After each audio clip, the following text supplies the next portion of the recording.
Hi అండి, welcome to my channel. ఇప్పుడిప్పుడే మనకు ఏపీ ఉద్యోగ పెన్షన్లకు సంబంధించి ఒక అప్డేట్ అయితే రావటం జరిగిందండి. 70 కోట్లు పెండింగ్ బకాయిలు చెల్లింపులని పూర్తి వివరాలు వీడియోలో తెలుసుకుందాం. మీరైతే వీడియోని ఎక్కడా కూడా స్కిప్ చేయకుండా ఎండ్ వరకు అయితే చూసేయండి.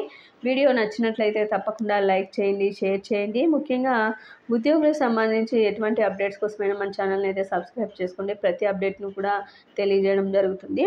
ఇక ఈ ఏడాది జూలై నెలకు సంబంధించి ప్రభుత్వం 37,000 కోట్ల రూపాయలను రుణంగా అయితే సేకరించిందండి. ఈ మేరకు రిజర్వ్ బ్యాంకు నివేదికను విడుదల చేసింది. ఆగస్టు నెలకు సంబంధించి ఈ బులెటిన్లో మే, జూన్, జూలైకి సంబంధించి మొత్తం 2.14 లక్షల కోట్లను రుణాలుగా అన్ని రాష్ట్రాలకు అందించగా, అందులో ఆంధ్రప్రదేశ్కి మొత్తానికైతే ఈ విధంగా 37,000 కోట్ల రూపాయలు ఇచ్చినట్లయితే పేర్కొన్నారండి. రెండో స్థానంలో తమిళనాడు అయితే ఉంది.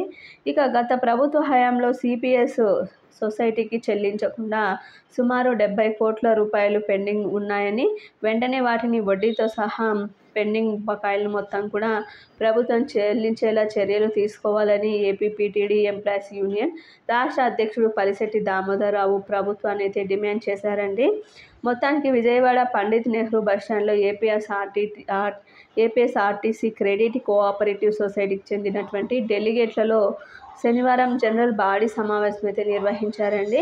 ఈ సందర్భంగా ఆయన మాట్లాడుతూ ఈ విధంగా విజయవాడ బస్టాండ్లో సిపిఎస్ ఎంక్వైరీ కౌంటర్ గతంలో మాదిరిగా ఏర్పాటు చేయాలని, సిపిఎస్ మేనేజింగ్ కమిటీ గతంలో జరిగిన సిపిఎస్ ఎన్నికల్లో ఇచ్చిన హామీల మేరకు ఉద్యోగులకు షూరిటీలు లేకుండా రుణాలు మంజూరు చేయాలని, ప్రస్తుతం ఉన్న లోన్లతో పాటు కొత్తగా వాహనాలు కొనుగోలు చేసుకోవడానికి వాటికి కూడా లోన్లను మంజూరు చేయాలని అయితే కోరారండి.